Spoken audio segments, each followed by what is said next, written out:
So we always like to start with like a funny little silly question just to like Okay. get everything like going. So if you could be any item in the world, what would you be?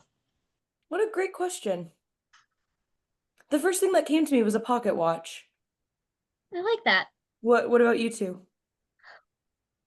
I don't know. I'd want to be something that I'd want like a camera or something, Useful. That's right? great. I want to be something really great. Um, Maybe I'd be a water bottle. I love my water bottles. And like Handy. some of my favorite people in the world have complimented my water bottles. So, There you go. yeah. Like Yeah. during class, Tilly told us to get a drink of water. She said, "Get a sippy sip of water," and then she said, "Oh, I like your water bottle." So now it's my favorite thing. Well, there you go. Yeah. And A water bottle specifically that Tilly complimented. Yes. Yeah. specifically, only the one You know that's what? Me as well. yeah.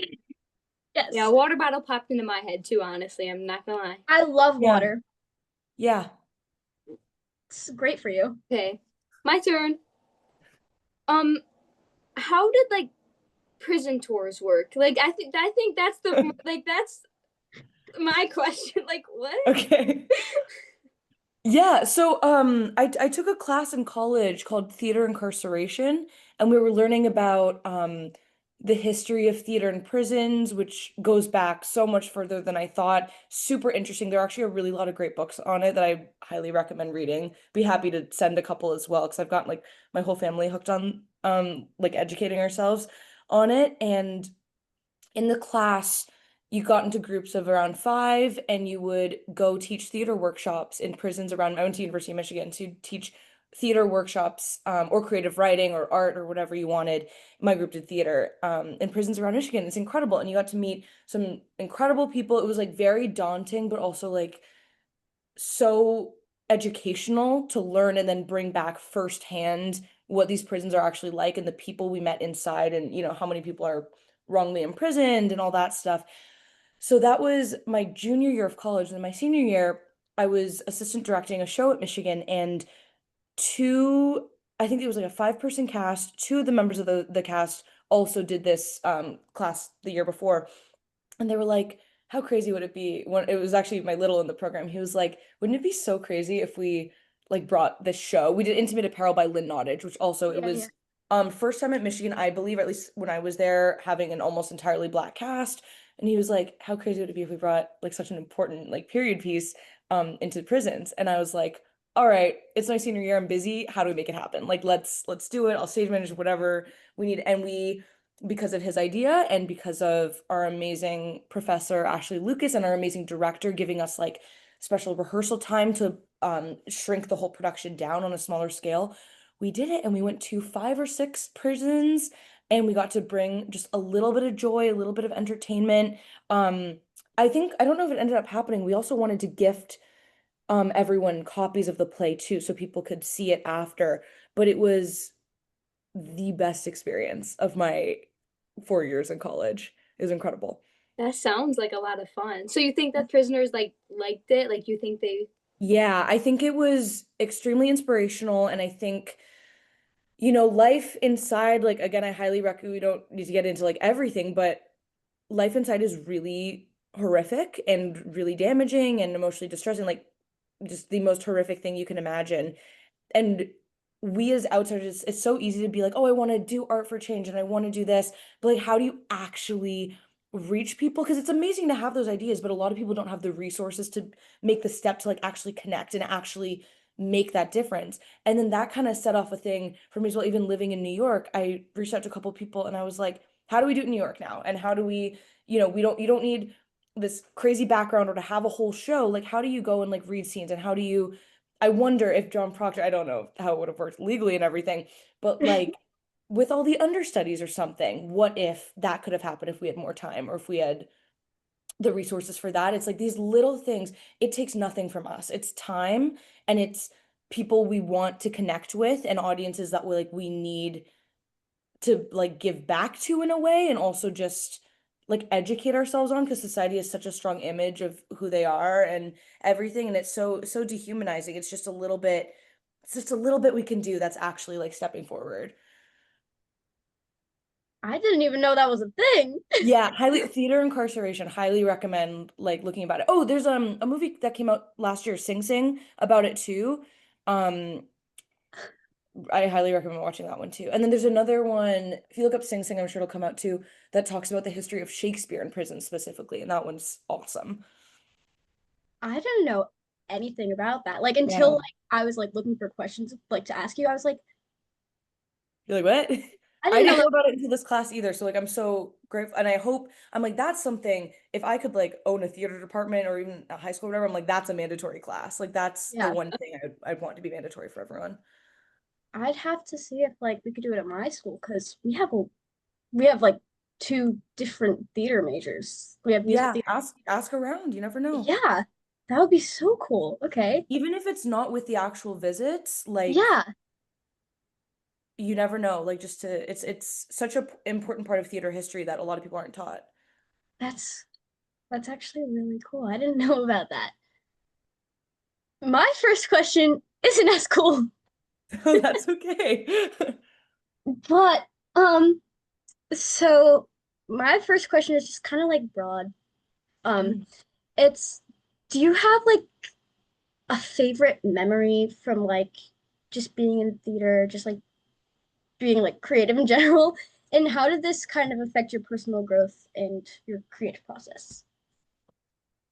Yeah, I'll just go because I'm like, I could sit here and ponder for a while, but I don't want to waste your time. But the first one that came to my mind was my neither of my parents are in theater and they were both really, really sweet growing up of, oh, I want to take this acting class or I want to audition for the school play. Very supportive. I don't think they knew I was going to do it professionally, but they were like, they were always why not? Like where my whole family is very like, just try, why not? You fail, try something else and do it again and pick yourself up. So that mindset I think helped me a lot with school and also professionally.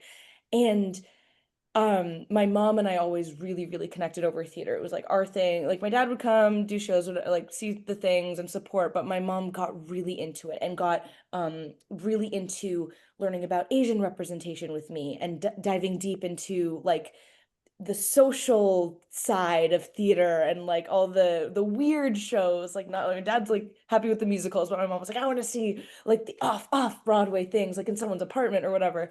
And I my sophomore year of college, we did an all Asian production of Next to Normal. And I didn't even think we had enough students to do it, and we did. We found enough, and a lot of them were non-theater majors too, which is incredible. And I helped do that. And that show, I also was doing another show at the time.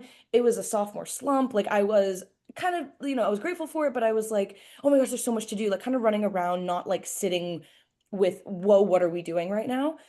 And after my parents came to campus to see it, and after I sat in the parking lot with my mom, and it's my favorite quote she's ever said. She was just dead silent, and I was like, "Oh, you hated it." Like it was my first also time like working on a musical. I usually don't do musicals, and I was like, "Oh, Yeah. like it was bad, it was bad." And she was like, "There are tears on my cashmere. I don't know what to do." Like it was like quoted her on that. I need to put that on the sweater. But she was seeing her impacted by a piece of theater that I made without having like been able to make it without her influence and taking me to things. Like my mom's the person who took me to see my first show ever, and it was like Wicked in Toronto. And I remember being like, "Oh, people do that for work? Like that's crazy." And she was like, "Oh, look, there are like one, two, three, four Asians in this show. You could do it. See, like it's actually doable if you want. I don't know how it works, but you can probably do it." So like seeing her have such an emotional reaction and knowing I was like, oh, I can actually do something to impact people. I will never forget that moment. And like now, even at shows, she cried at John Proctor, she cried at my debut, all that stuff. But that was the first time I was like, oh my God, like I'm doing it. Even if it's not professional, it's still school. I'm like, oh, it's at least I'm going for it and I'm trying. Yeah. Yeah. So, like, growing up and stuff, who were your like role models during? You said like because your parents didn't really do that kind of thing. Mhm. So, who did you look up to guide you?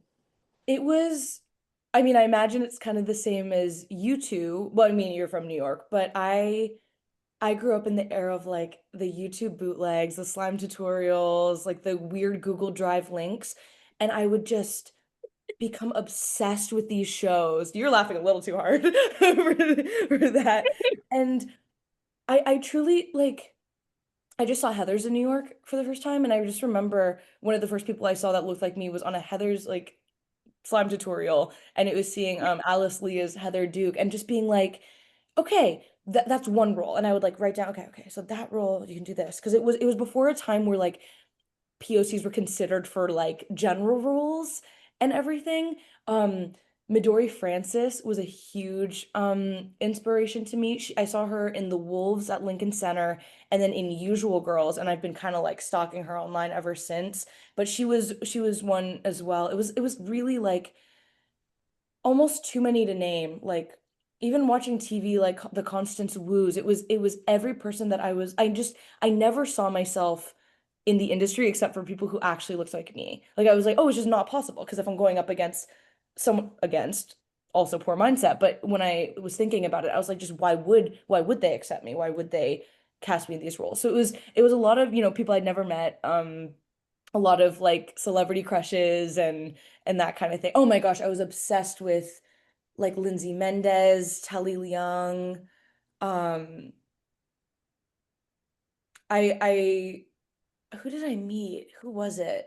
Oh yeah, there was like an Asians on Broadway event and I met Leah Salonga and I could not breathe. I was like, all right, I was like, before you were in this industry, we couldn't work. Like you actually paved the way. Thank you. And I heard Sandra Oh came to the show and I missed her, but I stage doored her at the Welkin at Atlantic and I was too nervous to say anything since it's Sandra Oh. And I was like, oh, she has so many fans, it's fine. And I did Stop Kiss my senior year at Michigan and I begged them to cast me because I was like, I know Sarah's not an Asian role. I get it. That's fine. Hear me out. She is. And I'm right and you're wrong. And, blah, blah, blah. And like I just kind of talked my way into this role. And I was like, please, it would mean the world to me. And they were like sweet about it and whatever.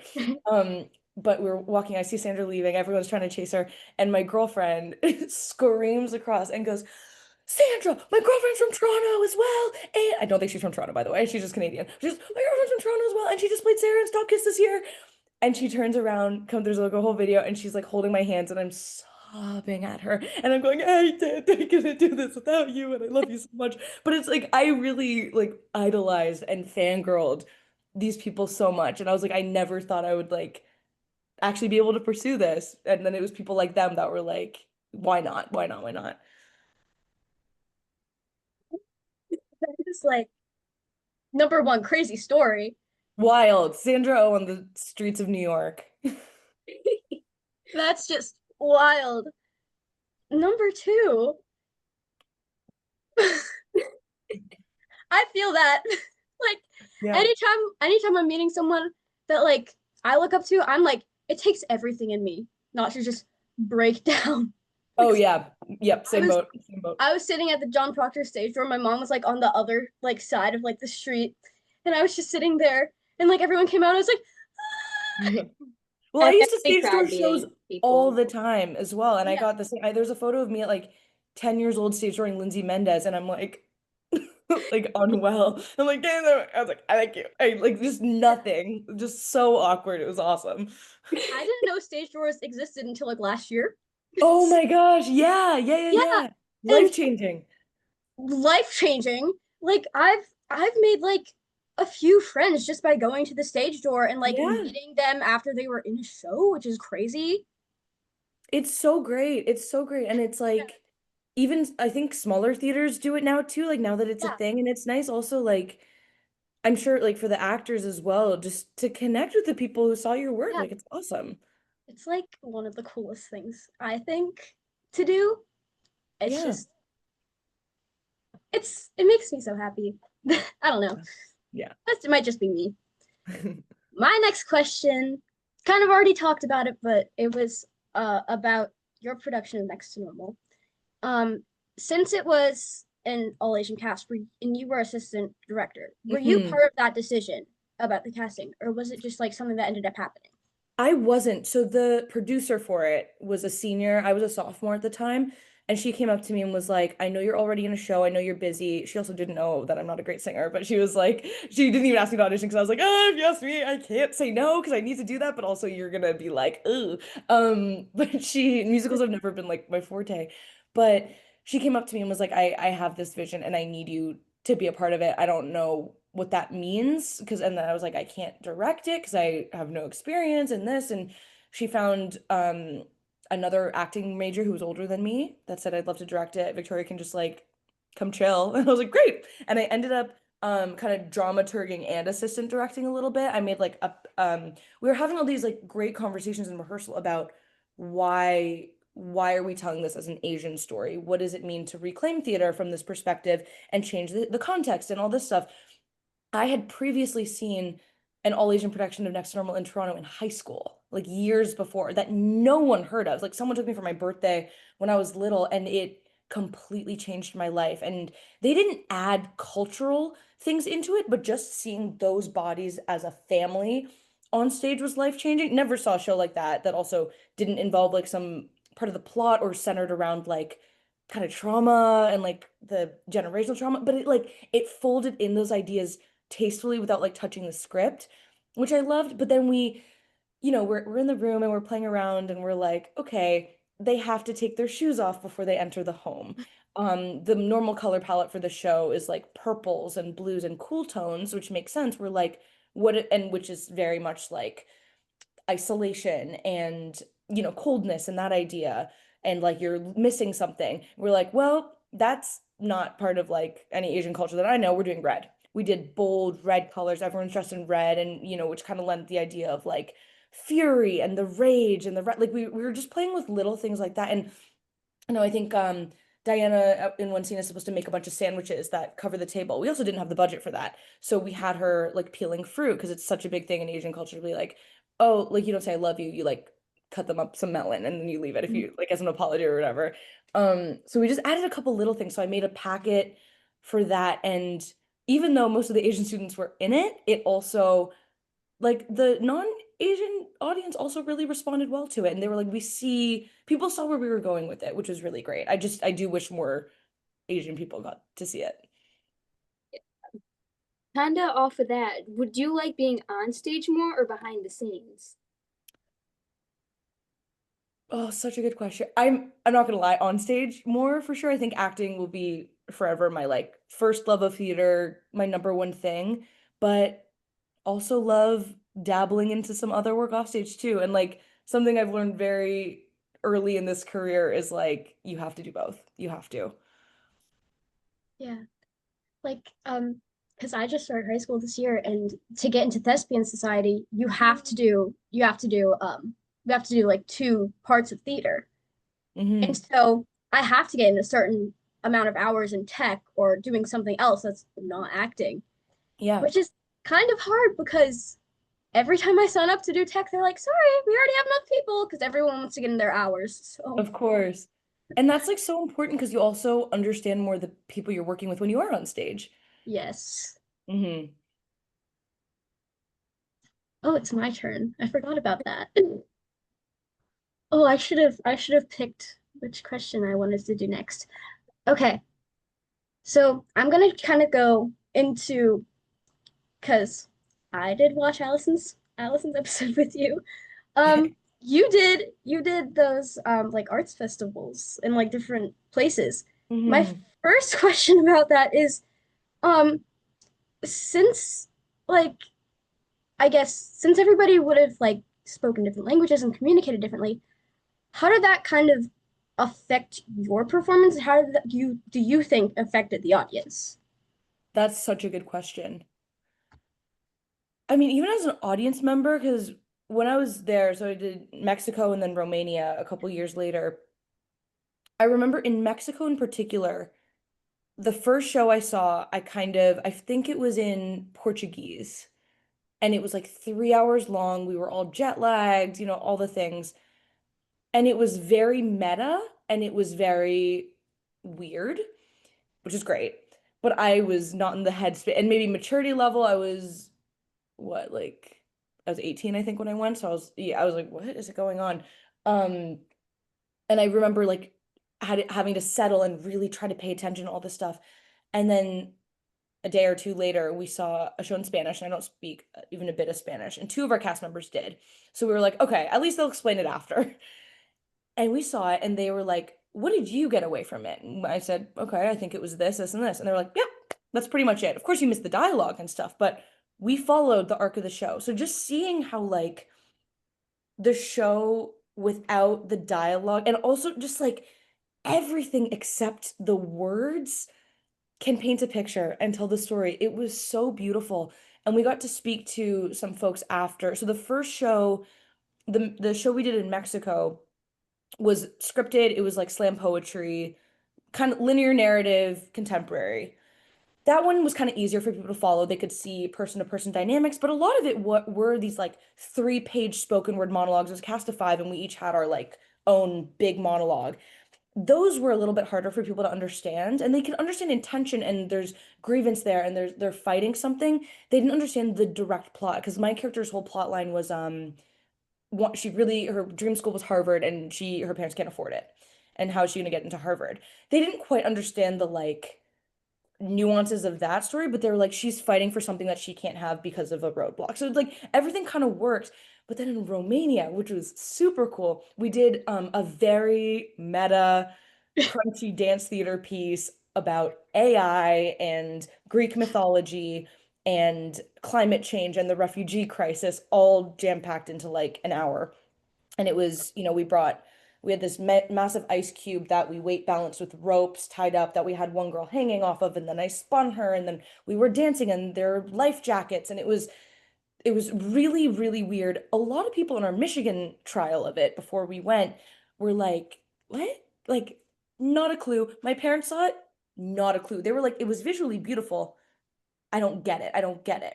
When we were in Romania, since I think people had the mindset of, oh, well, there's no subtitle. Also, the Mexico City one did have subtitles. It was just really fast because it was like spoken word, go, go, go. The Romanian piece did not have subtitles because I think no one was trying to follow the script anyway. They were just seeing these wild visuals that had kind of nothing to do with the text.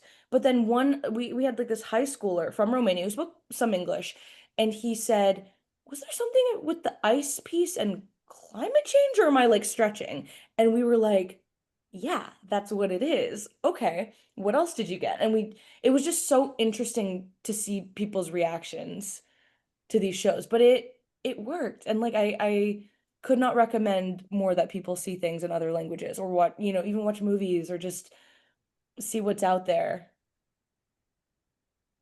Makes sense. Yeah. I couldn't imagine fitting all of that into an hour. That's what Yeah, I was it thinking. kind That of was worked. very good.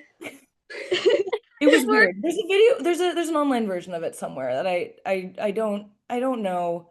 I don't know if I could watch it back. It's one of those things.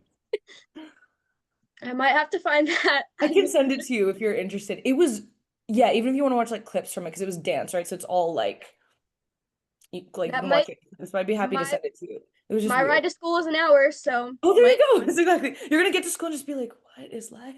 Like, where are we? We had a whole bit in it that didn't make it to the Romania show, but when we did it in Michigan with a Roomba, and we had the Roomba dragging a rope, or it was a weird show, but it was great. weird but great is kind of what I guess it's what it's about. Yeah, yeah, exactly. That's how you have the most fun, I Yeah, guess, you know?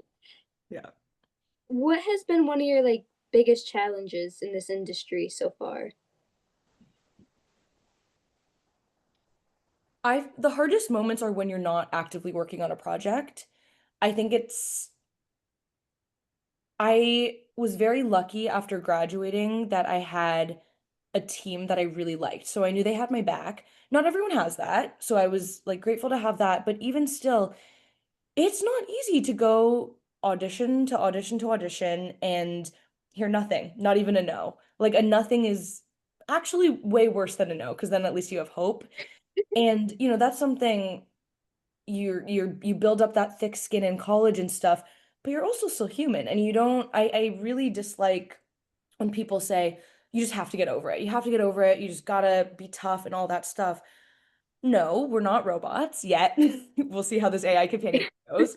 But like that is really hard. And also balancing that with, I can't just, everyone's like, just cast yourself in a show, do your own thing. So much easier said than done, especially when you're working two jobs and you're paying rent and you're trying to maintain friendships after college and you're trying to make connections and network and do these things. You really don't have energy to do it all. So a big learning curve was kind of prioritizing mental health, friends that put energy into me and I put energy back, and ones that like value you and lift you up and energize you.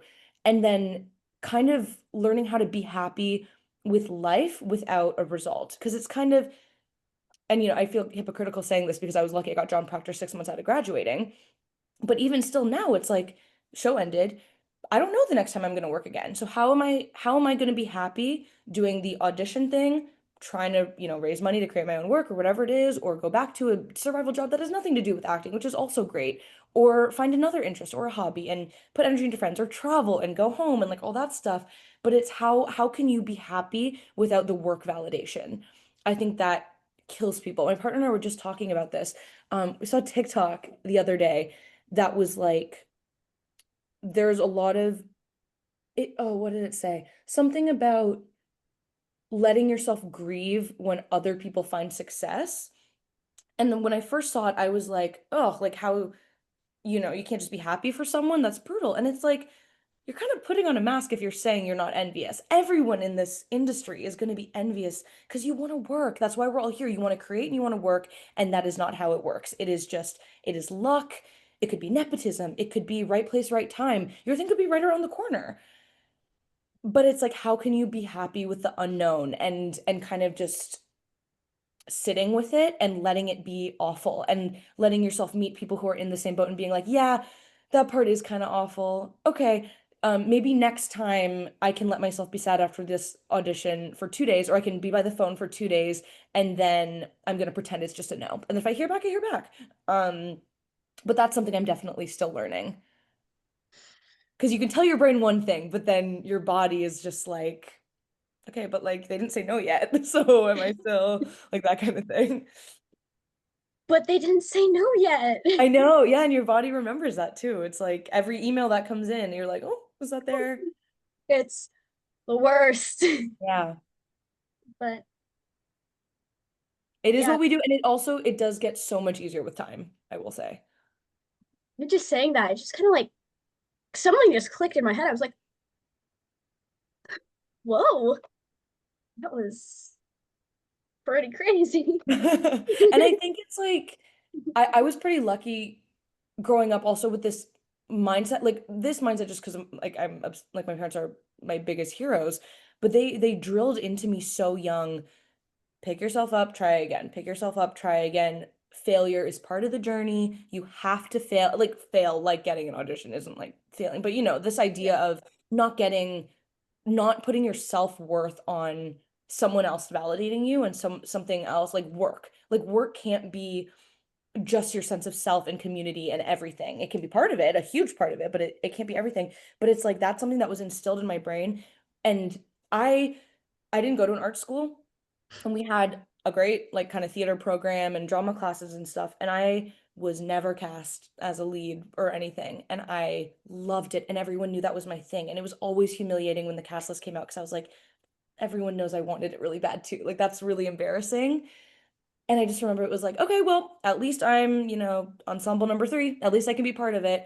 There's always next year. And then got very, with college auditions, it's kind of why I stayed sane during the college auditions process, which is a whole other bag of worms of like, I'm not even auditioning for a part. I'm auditioning for me. And you don't want me? Like, what's wrong with me? And like that's a whole other thing that is so hard for people. And people take it, the college audition thing so, so personally.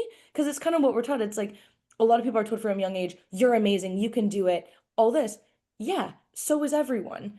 Or so are a lot of people. I shouldn't say everyone, but there are a lot of people who are just as deserving. And it kind of puts you on a pedestal of like you thinking you're above them to think in that mindset, in my opinion. I think it's just like, yeah, we're all gonna face rejection and we're all gonna do that and we're all in it together. But how do you kind of dust yourself off and say, well, at least I tried my best and at least there will be more opportunities and at least I'm not giving up. That I'm terrified of college auditions. Don't be, because so much of it is out of your control, and like you are amazing as you are, and that's all you have to show them. That's Yeah, all college auditions are, because you're not, it's kind of, I mean, it's awful. I'm not gonna lie to you. It's awful. I'm like, that's scared. Be terrified. No, I'm kidding. But like, it shouldn't be as scary as it is. And just remember, a lot of these programs, like, except 20 people, it's not about you at the end of the day. It is also there could be, in my year, for example, I remember this other girl got into the program and we always got mixed up with each other. And we were like, how did we both get into this school? And she was like, oh, I was waitlisted. I was like, period. They only wanted one of us at first, or like whatever it was. But it's like, it is a thing because they're also thinking about how to cast their season. It's so out of your control, and like the right fit will happen. And also, there is nothing wrong with not landing at a dream school. Like I got rejected from so many schools. It says nothing about you. Felt like that in the moment, but like you will end up where you're meant to be for sure. because at my school, it's like every year, it's like all the musical theater and all the theater majors and all the dance majors. It's always like, oh, auditions, pre-screens, blah, blah, blah. I don't know what Oh, I all this can't even means. imagine because I was the only one from my high school who did that. So I I can't don't even figure out other I don't know people. what any of this means. I'm just hearing it in the hallways or like hearing it in class because I have like 3 or 4 dance classes a week with the seniors. Wow. I'm the only freshman musical theater major in my whole class. Whoa. It's all senior dance majors, senior musical theater majors, and one other freshman dance major. It's so Daunting, scary. but also good that you're exposed to it early because you have time. Yeah. You have so much time and it And doesn't I have to be like, oh, this yeah. is due tomorrow. Yeah, and I hear so much about like this college audition stuff and I'm like, what does all this What do you mean? mean? I Yeah. don't know what it is. So I just listen, I try to learn from it, and Yep.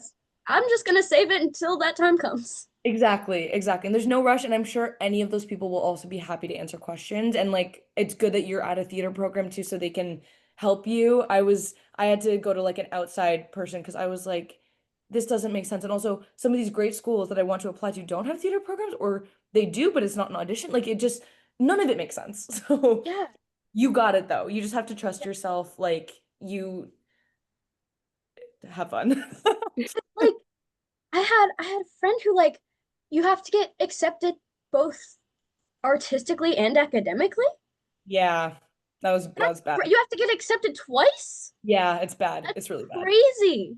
Yeah, my school, because Canadian, we don't do like GPAs. And I remember they were like, well, if you don't have like a GPA thing, what I don't still don't get it, but if you don't have a GPA, you can't apply academically. And I was like, so I can't get into like, what do you mean? So it was, yeah, it's a whole thing, but people will be there to help you and you have time. And all of this could change in the next couple of years. Who knows? Maybe they figure out a better system for all of it. Hopefully. Yeah. Whose turn was it? I think it was yours. Oh, it's my turn? Okay. I have to move on to John Proctor. Of course. It's my favorite thing in the world right now. Me too. So, um, my foot just fell. That was really weird. Okay. Nothing happened. So, oh, okay. So, what was I've already I've listened to Allison's thing with you, but I want to hear it again. What was it like auditioning for this? Yeah, so my audition process was standard and then it wasn't. So I got a self-tape one day from my agent and said, we want you to self-tape for Ivy. And I was like, okay. I kind of knew the show, not specifically, did 2 scenes, sent it in, heard back a couple weeks later for an in-person callback slash first in-person audition. Went in, was so nervous and so awkward because it was my first like in-person Broadway audition. Danya Tamor. I read the script at that time. I was like, oh my God, the script is so good. And also I felt at the time, I was like, I feel really right as Ivy, and also I'm not Ivy. Like this isn't right. So I was like, okay, we're just gonna go for it. The room was incredible. We chatted for a lot of the first audition and then just did each of the sides once, and it was very simple. Didn't hear back. I gave myself, I was after an audition, I'm like, I can be nervous until this day, and then I have to move on. That's just what I found works best for me. So I was like, I'm gonna give it 2 weeks because it's, let me be excited. 2 weeks passed. I was still working 2 jobs at the time, so I was like, you know what? Keep grinding, keep grinding. Heard back in late November, I want to say. I feel like my info is going to be so different from Allison's interview too. You're going to be like, wait, you said the different. This is how I remember it now, but my days. Yeah, yeah. I think that was in September. Sorry, first tape October. I want to say in person September? Question mark. Late November. I get an email at work that's like, hey, and I thought it was like an offer or something. I didn't know what it was. And it was like, hey, this is still hasn't been cast. Can you come in and prepare? And it was this packet and it was like 20 pages and it was for all four girls. So I was like, got it. And I knew Sadie was already attached to it and Shelby was one of the people. And I was like, weird that they're having all these people, but then I kind of, understudy made sense. And I was feeling a lot less nervous because I'd met all these people before. And I was also like, if they're asking me to prepare like all these girls, they have no idea what my vibe is, where to put me. And that's awesome because it means someone's not just kind of pinpointing you in this box and can do that. Like I love that. So I'm like, all right, let's go for it. So I locked myself in my apartment for a week, was like scamming people to come over and rehearse with me nonstop. I prepared it. Within the week, went in and felt really good about the callback. I was like, I put my all into the first one I felt terrible about. I was like, she hated me. I was awkward. I couldn't make conversation. I wasn't funny, blah, blah, blah. This one, because I'd already met them and I was like, okay, so you asked me back again. You don't mind that I'm a little awkward. You don't mind that my jokes didn't land, like all that stuff. We ended up talking for a lot of it. I was in the room for like over half an hour. It was a really long audition. And then our director, Danya, also brought up some cold reads. So after doing a lot of material for each of the girls, she was like, thanks, we can see you're prepared. Like, because I rehearsed, like, I locked myself in my room.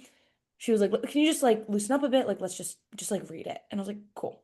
Did it. I was like, yikes. And then we ended up chatting. And then I heard back, maybe not a full month. It might have been a full month later. So I thought that one was dead too. And then, and then I got it in January. It was a long process. It was August was the first tape until January. Yeah.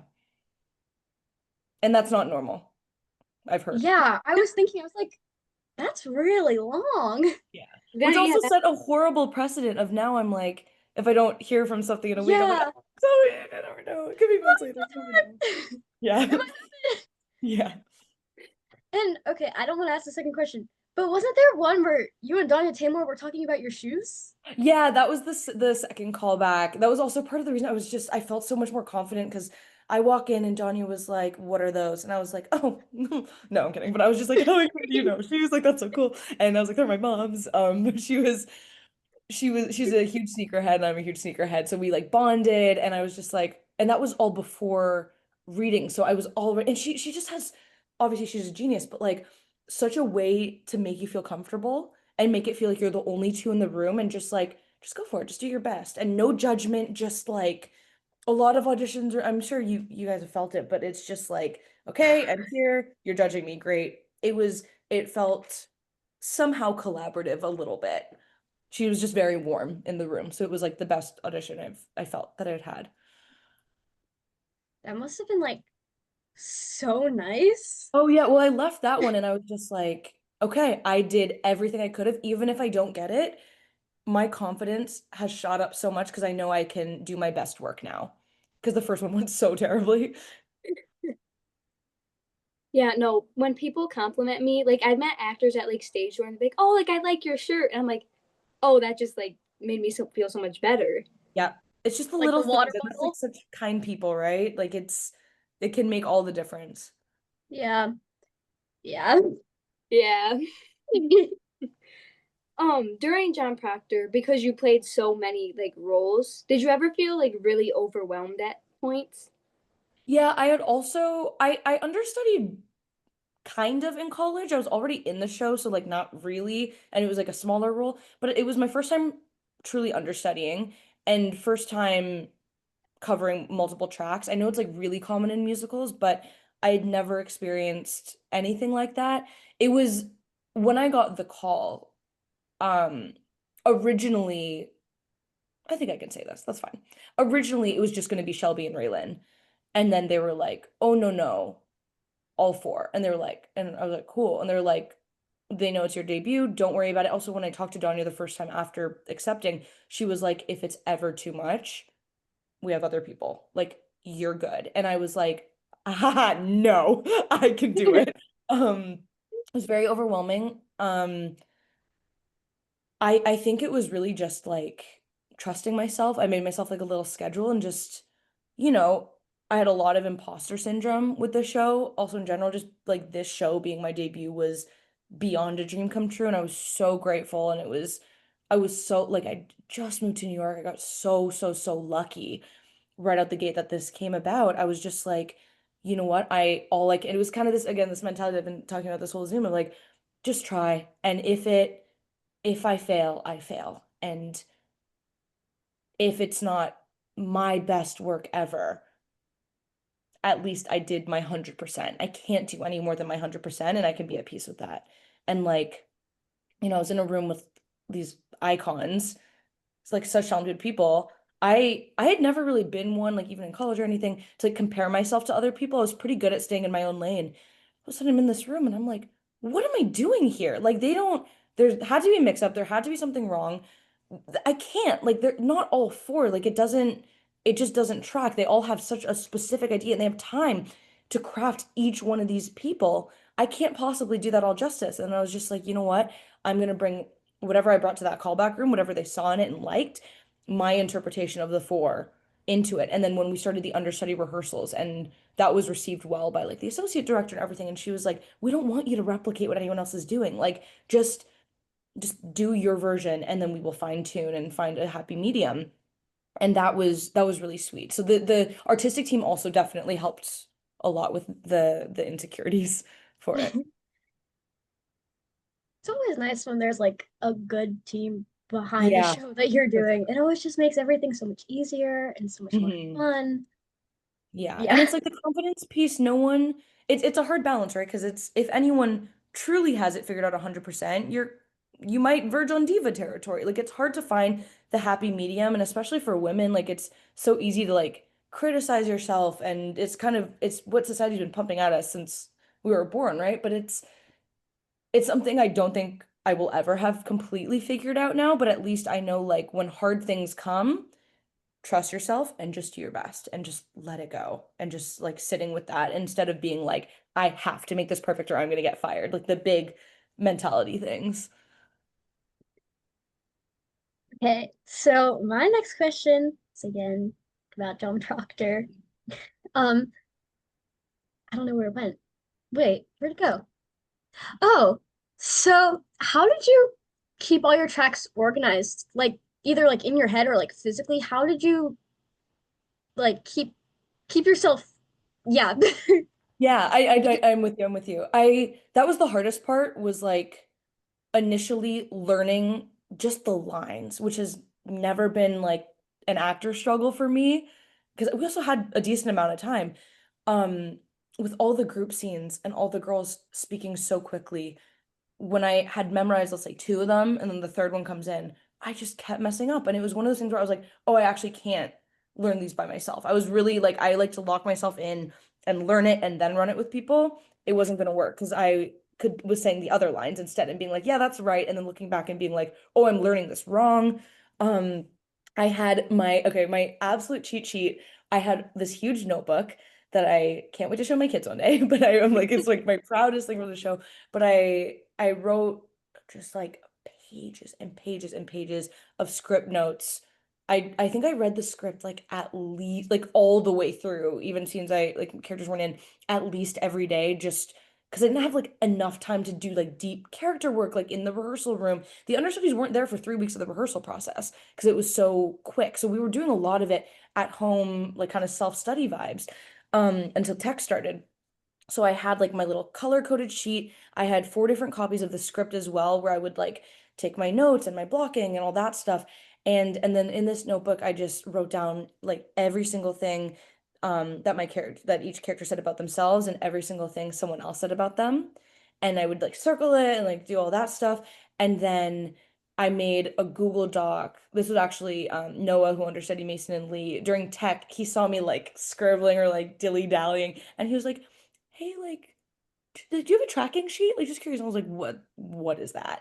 And he was like, oh, you don't know. He was great about it, but he was just like, I can just send you mine. I was like, thank you. He sent me his template, and it was just so much easier for blocking. Like, if we had to do a put in during tech, or like if we had to hop on stage when someone's at a fitting or whatever, it was like entrance, exit, scene, cue line, costume change, like that's it. And it was just like 2 pages for the all 4 girls, and it was all the simple stuff. So that during tech, it was like, hey Victoria, like we need you to hop on for Beth for 2 seconds. I, even though I was off book and ready to go, things are also changing all the time. So I'm like, I don't have time to like flip through like all the scripts and like all that stuff. The tracking sheet was just like Noah saved my life with that one. It was just like, okay, I can hit my mark and get out. And that's kind of all that needs to happen. But honestly, after like swinging, I have so much respect for swings in musicals in particular. In plays, sure, but I'm also like, okay, I was able to do it. That's okay. And it wasn't as bad as I thought it was going to be. In musicals, I'm like, people learn like the dance like these different ways and stuff. And even doing like Greenlight, both sides. I had never done the Raylan part of Greenlight until the night before my debut, because I'm the only Shelby cover, so or was the only Shelby cover, so I only ever did that part in rehearsal. So I was like, and I'm not a dancer, again, famously not great in musicals, but like it was just awful to do the opposite part. And I think actually I did mess up the dance on my debut. I did something the wrong way, and it was fine, but I was just like, that's like kind of unacceptable if you're in a musical and that matters more. Yeah. Yeah. I Okay, love that dance so much. Yeah. I'm glad you got to learn it. That's so fun. I do it all the time. Like I'll just do it and I do like I learn choreography and I just do it without realizing it sometimes. And I'll be like in class and Yeah. and it's so funny. And like since I broke I broke like my toe a few weeks ago, and since it's school at dance, I'm not allowed to dance at school, even though I could dance on a broken toe. Um, No, heel, so it doesn't they get worse. aren't letting me dance on a broken toe. Don't So dance on your broken toe. my it's just a toe. It's fine. But my dance teacher at school was like, "Hey, do you like want to write a paper about the dance you're always doing?" I was like, "Yeah." Oh, that's So I awesome. wrote a whole paper about Greenlit, and it was Oh my gosh, would you send that to me? yeah. Please? That's so sweet. Oh my gosh, I would love to read that. Wait, that's I just wrote it for my 5 participation points. I might have to like edit that. Wait, please send that to me. That's so Okay, sweet. I'll like make it better and then I'll send it right to No, you. no, no. I just want to read, no judgment. I would No, love to it's hear literally what like four resonated. sentences for my participation points for like a 30-minute class. Like That's okay. that's so I cool. love hearing like what people like got from the show and everything. It makes me so happy. I know my mom definitely loves like musical theater. She loves everything theater. So when we saw John Proctor, she looked at me. She was like, "I'm so glad you saw this, and I'm so glad you got to see this story like at your age." I was like, "Yeah, Yeah. Oh me my gosh, too." I love that both of you saw it with your moms too. That just like Yeah, that alone makes me like tear up. yeah. I like I said, my mom doesn't really like theater. She doesn't enjoy theater. She like never like really gets into like movies or TV shows either. But Mhm. she walked out of there like crying and like she was like we were talking to someone at some stage door. I don't remember who it was or at what stage door they came out and we were talking about the show. And we were my mom was just talking to her and like I'm I'm just like so glad I got to see it like right now like with me. It was just like it's so special. It was special. Yeah. So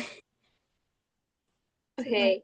yeah, it's your Was turn. there any like piece of advice that really helped you get through doing shows? That's such a good question. I had a really good friend in my class at Michigan.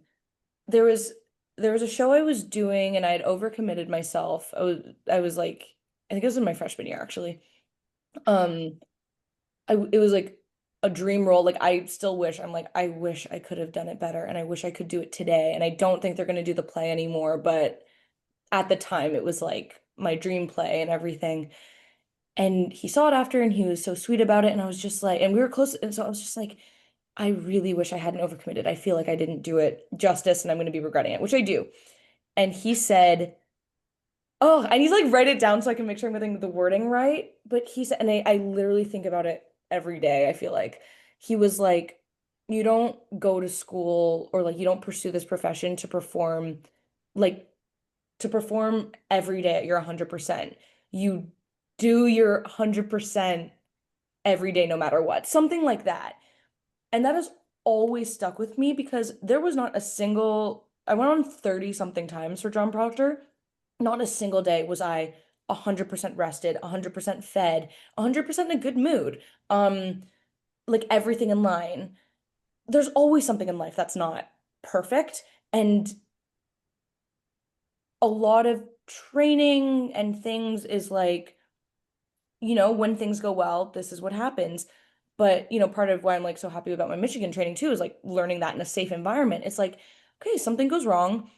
How are you not going to like kick yourself after? How are you, or even, Raylan wasn't the role I was most confident with out of the four. So I was like, of course, Raylan's my debut, the one with like the dancing and the monologue and the this. And I'm just like, all right, you know what? I know it's not going to be like everything in line. I found it the night before. Like, of course, I'm going to not sleep. That's so human. But like, how am I going to do my 100% and and sit with that and be okay? And that is something that I wish I had learned earlier in my life as well.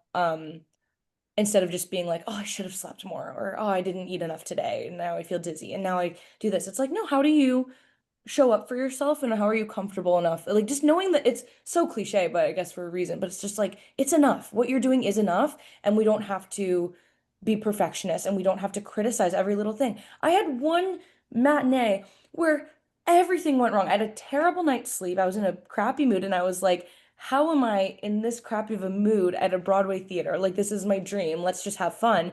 And everything went wrong. I missed a line, and then I slipped on the desk, and the desk fell, and then I slipped during the dance, and I fell on my face, and I was so embarrassed. And then I just remember after, I was like, you know what? This is gonna be funny in like a couple days. I was like, this is gonna be really funny. And yeah, 800 people saw that, but like, I couldn't have done anything different. Like a crappy night's sleep's a crappy night's sleep. And now it's really funny. Like it is a funny story. And now I'm like, okay, you know what? Maybe you shouldn't have like stayed up an extra hour on TikTok or whatever it is. But it's like learning something every day for sure. But just yeah, I think just the knowing like you can when you're not 100%, it's still enough. Yeah. Okay. So my next question kind of like comes back to swinging, but what was kind of the hardest track in John Proctor for you, like physically or mentally? Hmm. Physically, Raylin, just because, in my opinion, it's the hardest track in the show. I don't understand. Amalia is a beast. Like she made it look so effortless, and I admire her so much, and I think she's a genius, what she did with that character and everything. But she's, in most scenes, running around doing something. Um, the dialect isn't easy, and it wasn't easy for me to learn, like at all. And the dance was hard for me to learn as well. And there's an intimate and very emotional scene at the top of the show with her and Lee. And then right when everything else is cooling down in the play, she has a monologue, a beast of a monologue that you can't just turn off for and you want it to land. And then you go right into that, like right from that into the dance. Um, so Raylan just as like marathon, not a sprint vibe was very challenging, was also the role I felt kind of least like me at the time. So I felt harder, I found a harder time like dipping into that. I found Shelby, Shelby just at the end very challenging. The exorcism part of the dance was really hard, like really, really, really hard. And Sadie and Tilly developing that together. I remember the first time I saw it, and I was just like, that is what was in the script. Because I didn't know what to picture. I was like, yeah, the flailing and all that. And like I've done dance theater before, I've done movement, like I've done those things. And every night just she just would go, her and Kiara, like just all out. And it was beautiful. But I remember doing it in rehearsals for the first time, and I was like, it's so vulnerable too. Oh my goodness, it's so vulnerable to do that. That was like the exercise hard physically and mentally for sure. But then the role that like wow, I'm just like all of them. Like they were all really bad. Um, no, but Beth in particular, um, learning was she's who I'm like I still don't think I've totally cracked her. Like I think it's gonna take a couple years. Maybe when the movie comes out, I'll watch it and I'll be like, oh, or whatever. But Movie, I forgot about that. yeah, I so forgot about that too until she just said that. I'm not yeah, I kind of did too until I just but that'll whenever that comes out, I'm like I feel like that's when it's gonna hit like something will because I had a moment with each of the girls where it clicked and I never had that with Beth. Maybe it's also like I think Fina just had such a grasp on that character and she was Beth. Like she put everything into it. And again, like all the girls are such geniuses, but there was something about Fina's Beth that like when I saw her at the first read through, I was like, that came alive. Like you don't have to do anything, you're good. It just came off the page and it is exactly how I read the character. It was absolute perfection that I was like, I don't know who my Beth is. And I tap into high school parts of myself for it. And what I did in the callback was a very different direction that Beth ended up going. Like my with Beth was like kind of a little bit less neurotic and anxious. Whereas for this Beth that we went with, like tapped into that and felt it and that fueled her fire. My Beth was a little bit more not. Yeah. And it was, yeah, it was interesting. And it's like nothing's like right or wrong or anything, but yeah, Beth frustrated me a lot, for sure. Yeah. You were talking about the exorcism, and the whole time I was just thinking, while I was in class doing the exorcism, number one of the hardest things I've ever done in the class, terrifying, and I wasn't even Like, like how do in a you show doing it. teach that even? She I she literally put on remember the music and she put on the music and she was like, to okay, this go. is we call this part the exorcism, and she just like starts like going at it, and we're all just Yeah. like, You're like, okay. And so I was doing it. I was like scared at first, and I was like, okay, this is great. And then I hit my leg on like I have like a thing in the room that I was doing mhm, it in. I hit my leg, mhm. and I was wearing pants, Yeah. so I didn't know until like after the class, but it started like gushing blood, Oh and I have a no, huge yeah. scar. I have a huge scar that hasn't gone away. You have an exorcism skill. I have an exorcism scar, and Oh you know what? no. I'm happy that it's there. Yeah. I'm happy that Okay. it's there. I'm It's not, worth but it. I'm happy you're happy with it. It's worth it. It's Yeah. worth And it. I remember like a couple days, Kiara, like with the ice packs after, because it's like if even let's say you do your full warm up before the show, then you do a whole show, you're not that physical. So it's not the most physically complex play. Yeah. And then you're doing that? Like that's what? And yeah, that part is Yeah. just baffles me. It's And you can't really teach it. You can't. You can describe it, the feeling. yeah. You can't say, and your arms and your that like it's Yeah. There's can't not you like have to feel it. exact things to do. Nope. And I feel like this is this was just how it was for me, but it was really scary for me to do because I wasn't like in the space with everyone else. I couldn't hide. I was on a big TV on a Zoom meeting in my Yeah. room by myself, like not my room, but like downstairs by myself. And I also found out after that I was too young to be in the class. So Oh, I was the only child in the whole class. oops. Oopsies. Don't But tell Tilly. It's it off the was still record. it was like still the best day of my life. Yeah. But You don't need to know. It's happened. It's happened. Yeah. but it was like it was so scary. And then I remember just kind of like almost zoning out and being like, hey, it's not that bad. Until I hit my leg. Right. And then you're like, oop, bad. Yeah. Whoa, bad. But yeah. Yeah. Well, I kind of just like zoned out for a second. Anyway, how do you balance shows with like your mental or physical health? Such a good question. That was a really big struggle, to be honest. And I used to get really annoyed when people were like, oh, this 8 shows a week struggle, like all that stuff. I was like, okay, but you're doing what we all want to do and all that stuff. And again, like I was working several jobs before and I was like, I can balance my schedule, I can find time.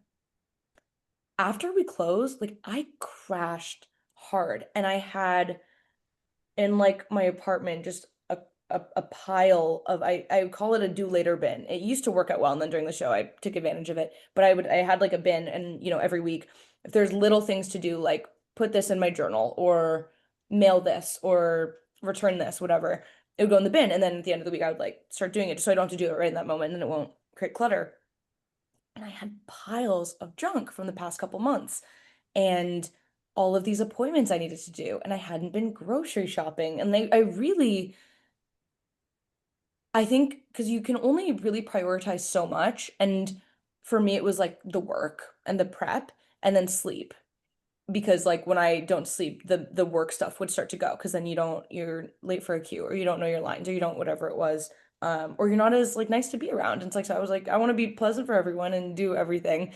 And then when I went on, I was kind of unable, like something started to slip and I was like, okay, I don't have time to grocery shop. And then I signed up for like a meal subscription thing because I was like, I can't be eating out every meal because it's expensive and I'm not going to feel good. So I did one of those like factor things where they send you like meals, whatever.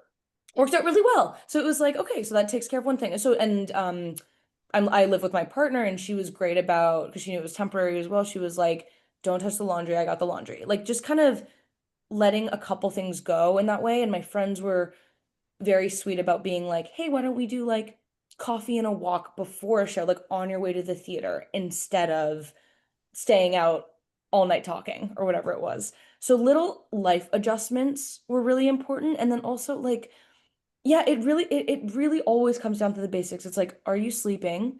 Are you eating? And are you like making time for the things you love? And like can't say I picked up a new hobby or anything, but it was definitely a learning curve. And it definitely, like, especially when the days I would cover, even the days that we weren't, because you didn't know sometimes, or like someone's sick and you're like, oh, like you're just kind of on edge or whatever it is. Um, the days I knew I was going to be on, that takes away, even if it's a 7 p.m. show, the whole day is gone because do, did I wash my hair? Did I do this? Am I going to get to the theater in enough time? Do I have my makeup there? Okay, do I have to call this person, tell them to come? And then does this person know? And then this. Okay, then I have to rearrange these things because then I have the show. And then like everything is kind of puzzle piecing in. Um, but it was great and like would obviously love to do it again. It was very challenging. And I don't understand how people have kids and do this and like have lives like huge and all these hobbies and stuff. Like it's tiring for sure. And again, I say maybe okay, I guess I love musicals, but I'm like, and we're not even singing. You don't even have to worry about like waking up to sing and is my voice healthy and the vocal health stuff as much. Wild. So you just said you didn't have to worry about vocal health, but this whole play, I was thinking, it's kind of my next question. How did you keep your voice okay when you're doing that big, you're screaming? Yeah, yeah. So the main cast had a session with our incredible voice and speech teacher, Gigi, and they did a screaming and crying workshop. And I didn't know about this until like right before we closed. Had no idea. They were all taught how to scream and cry safely without tightening, because when you cry, you kind of tense up, and that's not good. How to scream safely, how you warm into it, maybe using your head voice, whatever it is. I didn't know about that. Should have asked. I was like, I could do this fine. Because I'm like, I'm not going to be on every day. It's not a big deal. Bad idea. Because you could really injure yourself. It's a muscle, right? First two shows, I went on twice in one day. So my debut was a matinee, and then I went on that night. My voice was shot. At the end, I went home and was like vocal rest. And then the next day was like a long day, and then a show that I was also on for it was like three in a row, or whatever it was. And I remember just being like, cool, can't talk to anyone, can't pick up the phone, like full vocal rest. And I've had a history of like vocal things before. Like I used to go to a speech path in high school because I would lose my voice easily because I don't warm up, and then I'd speak loudly and I was speaking incorrectly and doing all this. I have trouble with vocal extremes, like even the projecting, I've always struggled with that stuff. So I take vocal health really seriously. As soon as I feel something wrong, I'm like vocal rest until I see a doctor.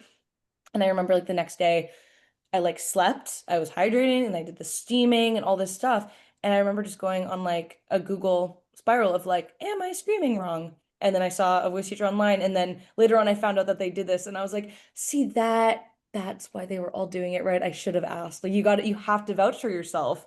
Um, yeah, none of the understudies had that, so it was bad. But it's like yeah, those and then there's also it is nice. like was part of the thing about like vouching for yourself.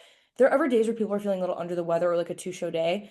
Some people would mark the scream. We would change the order that the girl screamed in, and then whoever was last would mark it. So you can't really tell. And then that so it's like there were ways around it as well, which is good.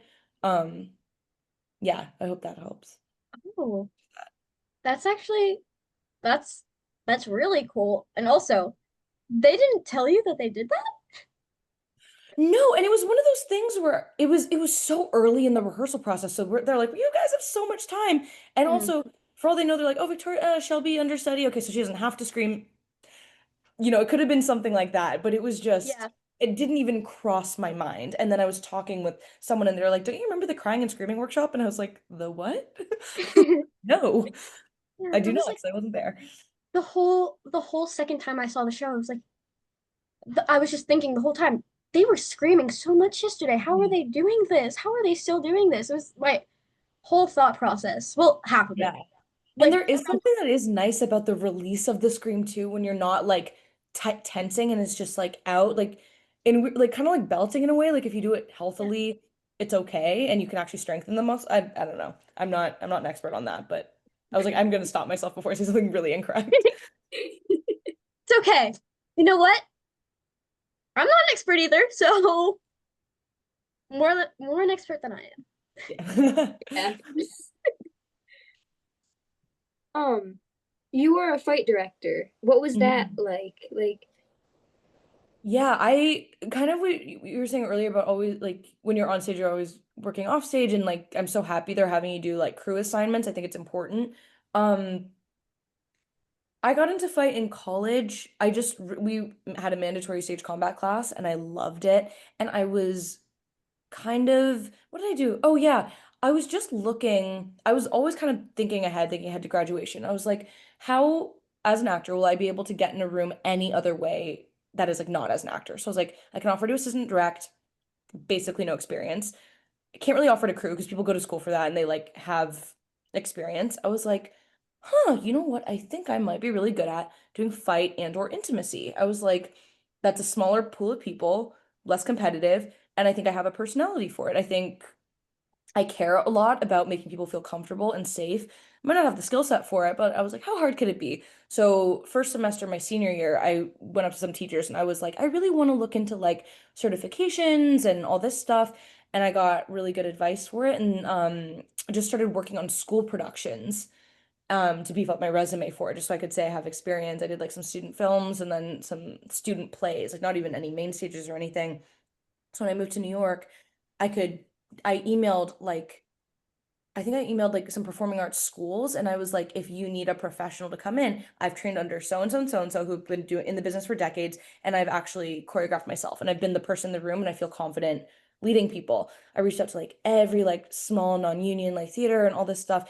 And then I just started telling friends in the industry, hey, I do this now and I have this experience. So someone I knew from college got me a job doing an off Broadway fight and intimacy gig, unpaid, all that stuff. And I was like, this is great just so people know, hey, I'm here. Put it on my website, put it like just spreading the word, like kind of you're your own business person, right? The yeah. guy I worked with for that ended up being like the dude at Arena Stage in DC, which is a really great theater. And he was like, hey, you're great. Loved working with you. Let's get you some more experience. And I was like, thanks. Like, I actually really appreciate that. He paid out of his own pocket for me to go to DC with him on a train. We talked the entire train ride and he gave me life advice. We still talk to this day. He's one of the first people I told about John Proctor. I had nothing, like no credits. I called out sick to work, went, and then he said, you know what? I know you don't know anything about this play or whatever. I think I need to throw you in the deep end. Like, I think you need kind of a confidence boost and you need to know that you can do this because there's something about your demeanor that you think you're not a professional. Because I just graduated school. I was like, what am I doing? He was like, yeah, so you're leading all the intimacy for today. There's no reason you've done all the certification, you've done all the things. There's no reason you can't lead this rehearsal room just because these people are older than you. Such a good mentor. Um, it didn't go great. I'll be super honest. I was nervous and I wasn't articulate and I hadn't practiced after that. And he picked me up when I fell. And like if I couldn't articulate something, he would hop in. He was a great mentor. And then on the train back, he was like, how'd it go? And I was like, well, now I can do anything because that if that's what I was so scared of, we're good. So then after that, I just, yeah, bounced around doing some more gigs, all kind of unpaid and small, but that's how it goes. And that's great. And I was excited to start working on a couple like short films doing fight, and they got canceled because of funding. And that's how it goes. So it kind of just started as like a fight for a side hustle, really. But it was it's really fun. And if I think like, if that's a world you're interested in, it's a really good way to like get in the room and just be creative. You said that like we're our own business person, and my first thought immediately was, on our snow days at school, we have to work on like our business side of like what Mm, of our future. So we one of our yeah. assignments for like one of our snow days, like when we have a snow day, it's gonna be like to make a professional Instagram, to like Mhm. make ourselves like a whole portfolio and like to record dance videos, to record singing videos, to record I acting. love that. Yeah, it's great. It's our whole assignment. We have like a whole class for it just for snow days. Good, good. And it's I'm kind of nervous about it, but we'll see. Yeah. And again, like you're so young, you have time. Like no one, I mean, I'm not sure if you like audition professionally. I didn't when I was in high school or anything. I just kind of went the high school college route for it, but I didn't like have a website or a professional resume until end of senior year of college. So you're fine. It's good to start early, but like Yeah. and like, someone click on your website, like you can showcase your stuff. I think it's awesome if you have time, but like it's going to change over the years, and that's also I'm glad you have a class for it because that's something we weren't taught in school. It was Yeah. kind of like ask people, figure it out, ask people, figure it out. And like at my school, we technically don't have school productions. So Mm. basically my school is run out of like a professional theater. So Oh, awesome. all of our shows, we can audition for them, but they're technically professional shows. They aren't school shows. Oh, cool. Yeah, I think I've heard about similar things to that. Sure, sure, Yeah. sure. So Interesting. we go through like all the like we have to have like resume, headshot, all this stuff. We have Wow. it's That's it's a lot. nice. It's nice to learn how to do it, but it's also like yeah. And then like I also um like I'm close to another regional theater, and like I take classes through like they have like a like they call it like the academy, where like you can take classes, and like if you're at a certain level you can audition for like their big shows, like in the summer you can audition for their summer stock. So it's like yeah. Yeah. Awesome. That's Yeah. huge. Yeah. Is it my turn? Mhm. Oh, it's my turn. Okay. Kind of back to the like auditioning stuff. How long have you like been auditioning professionally before you like finally got a role? It was 6 months, which is very short. So I was super lucky. I really like even going into college, I didn't know anything about the industry. I didn't You can really only do so much research online, which is interesting because everyone's like, just do your research. It's not that easy. It's like you have to, and I mean, you two already know so much more than I did, like when I was your age or even like a couple of years ago. But that's like why I really needed to go to college for it because I was like, I know nothing and I don't know what representation means or like any how theaters work, like anything like that. Um, yeah, I got really lucky when I graduated with rep, and then they kind of helped me out, like being very new with everything. But I remember like my brother's from like lives in LA, and I would stay in LA with him the summers between college. And I was like, I'm gonna go out in LA and audition. And if I get a role in LA, I can ditch college. I can leave. And I got there and I was like, how? And I was like on Backstage, Actors Access. Like I did all the website things, HelloFresh commercials, whatever it was, like auditions for that stuff. I wasn't booking shit. Like nothing was landing. And it was all like the wrong things. And also, like, honestly, could have been pretty sus. Like if I heard my kid was doing that, I'd be like, what is this? Like, what are these things? Um, but really didn't know. And I remember asking a teacher, I think after that first unsuccessful summer of auditioning, I was like, how do you do it? And she was just like, do you have representation? I was like, no. And she was like, well, and I was like, what do you mean? And she goes, hey, worry about it when you graduate. And I was like, that's interesting. And she was like, you can spend your summers going camping, going home, resting. She's like, you are in a BFA program, like do something else, get a job, save up some money. Like it was actually really good advice for me. Some people need to work in the summers, like in summer stock to build up a resume, build connections. That works for them. That's great. I didn't need it. And we're all in the same boat at the end. I think doing shows nonstop and overcommitting for like years at a time, that 4 month summer was all I had to just like be me and be a person again. And so like I recommend that for sure, but to each their own, I guess. Um, but yeah, it was 6 months before booking Proctor, which is wild. And I'm very lucky for that. That's crazy. Yeah. Yeah. And like you were saying, like, do you have representation? Like, I have so many friends who do this, and like they're always talking about like, oh, my agent sent me this, my agent sent me this. Did you get this? And I'm like, No. no, Yeah. I don't have an agent. No. And you don't need one because you're in high school. Yeah, and like You really I don't have need so one. many friends my age who are like doing crazy things, and I'm like, whoa, Yeah, and I mean, that's great. That's great for them. And like, if you that's love great for auditioning, them, that's but amazing. But yeah, like, you know, if it's an audition for a project you're not excited about or your best friend's birthday party, you are not going to your best friend's birthday party because it's yes, work. And yes. that to me breaks my heart a little bit because like you don't need to be auditioning right now. You even mentioned like an interest in college for this. Why would you not enjoy high school? Get your training from your school, which is great. If an audition comes to you through a teacher or whatever, this regional theater, like incredible. You don't need to be a full-time student and a full-time working professional at the same time. If you don't want to go to college and go straight into it, yeah, an agent's going to help with everything. You can deal with that in 4 years. Like you have time and there's always such a rush in this industry to like be ahead, be a year ahead of everyone, ahead of everyone, ahead of everyone.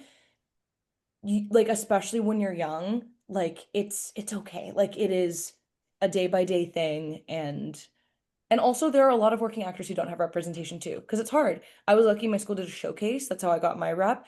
Um there are a lot of people who graduate with no representation, and that's fine. And it's again like these college admissions things and schools and then shows and auditioning. It has nothing to do with you. And it is right place, right time. Do you fit the vibe?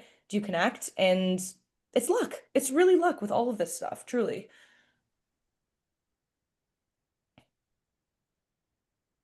Me? Yes, it's your turn. Okay. What's something like you wish you knew when you first started?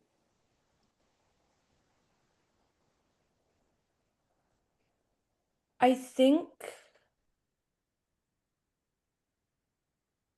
relying on people closer to my age and creating more with those people instead of reaching for kind of unattainable goals. I would say I had a mentor give me pretty good advice where he was like, everyone always says networking, networking, networking. It's who you know, it's who you know. Sure, but your best network are people you're already friends with, people you've already worked with before who like you and you like and you want to ask them back. And um, this one this one girl and I got coffee like the other week and she was just like, "Do you want to make something together? I know you're unemployed right now." And I was like, "Yeah, it's great. I actually know this producer from this thing.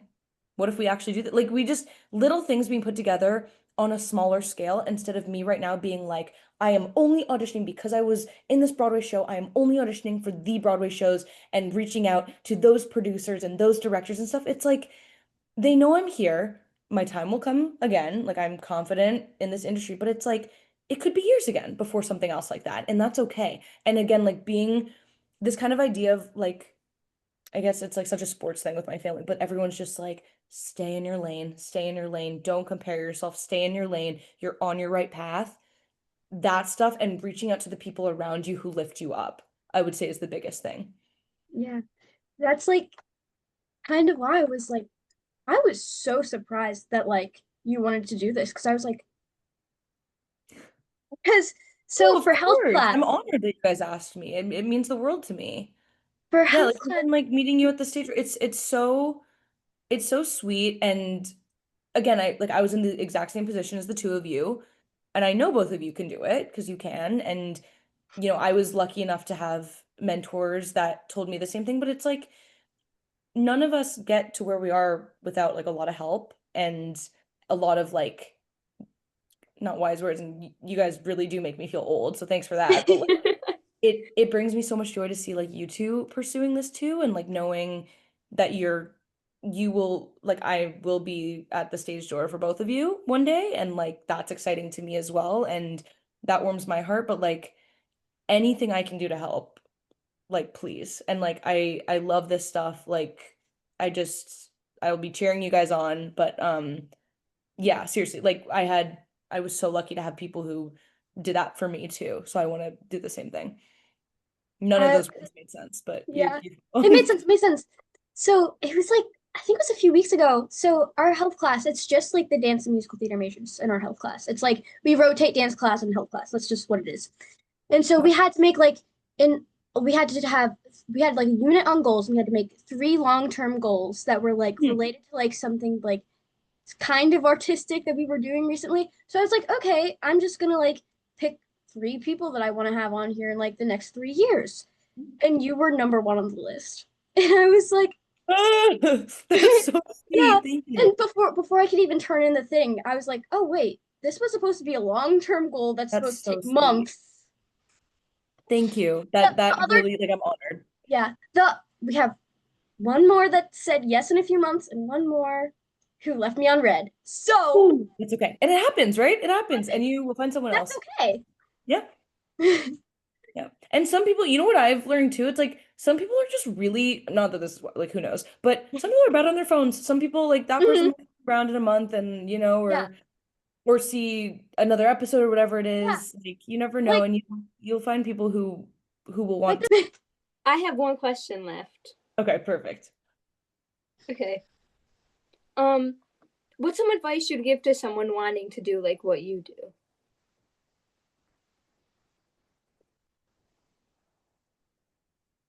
Believe in yourself and know, okay, this is going to be a ramble. Knowing that it's kind of what we talked about earlier. It's like success isn't dependent on whether you book the part or not. Learning how to be proud of yourself and be fulfilled artistically, socially, everything. Um, Even without like a project actively going, I think is really important. And just knowing just because you might not be doing something right now or like right when you graduate or whatever it is, that's normal. That's part of the journey. And you never know what's around the corner because so much is out of your control. It's like, it's really all the cliches people say. It's stay in your lane, don't compare yourself to anyone else, be a good person, and good will come to you. Work really hard, but don't be a perfectionist. Like, you can work really hard and that's enough. Like if you are proud of what you're doing and you know you are doing your best, that is enough. And the opportunities will come. So much of this industry professionally is built on luck, connections, all the scary things, but it doesn't mean there's not a place for you and it doesn't mean you can't fit in as well. There's like I think I'm a great example of that. There's no reason I should have booked this job 6 months out of graduating. Why not? Like, why can't you do that? Why can't you do that? Like, why? There's no reason why not you. So don't give yourself reasons to doubt yourself. Because it could happen. And also, like, everyone needs to make money while doing this job, but it's like get a side job that you really like. Get a side job where you really like the people so that it fulfills you when you're auditioning and have the friends that are like, how did that audition go? Let's celebrate that audition, not the result of it. Um, that's been a big thing. One of my best friends started doing that with me, and that meant the world. She was like, what are we doing to celebrate your audition? And I was like, but I didn't get it yet. She's like, well, who cares? You might never hear back. And I'm like, okay. But she's like, you showing up for yourself in this job is a win, and that's it. Yeah. I also have one more question. I don't really, it's kind of like not related at all to anything. But was there like a part of like your daily routine that you like had to do to like get in the right headspace before you went on stage? Hmm. It was it was like the big things like the eating enough and sleeping and making sure I ate like close enough to the show where I wasn't going to be like dizzy during the dance because I think during the put-in I'm not a big breakfast person and the put-in was at like noon and I was like, "Oh, it'll be fine because it'll be over at 1 and then I'll have lunch." And I didn't eat and I really almost yacked during the dance part of the put in. I was like, okay, this can never happen again. Like just making sure I had something um before. So that was really important. And then just getting to the theater early because I get really anxious about being late. And even it was kind of wild. Like I was the days I knew I was on in advance or something, I would be the first person at the theater because I was like, what if the train does this and what if this? Like I had to be the first one there so I could just relax, watch my little TV show, get a coffee nearby, like do all that stuff because I live kind of far from the theater. So I was like, there's why not be 2 hours early? Like I'm not, it's my job, right? There's not doing anything else. So I think just being crazy early was huge. I think that's all we have, right? Hey, well, Yeah. thank you so much, you guys, and like really good luck with everything. Um, this was such an honor. So thanks for having me.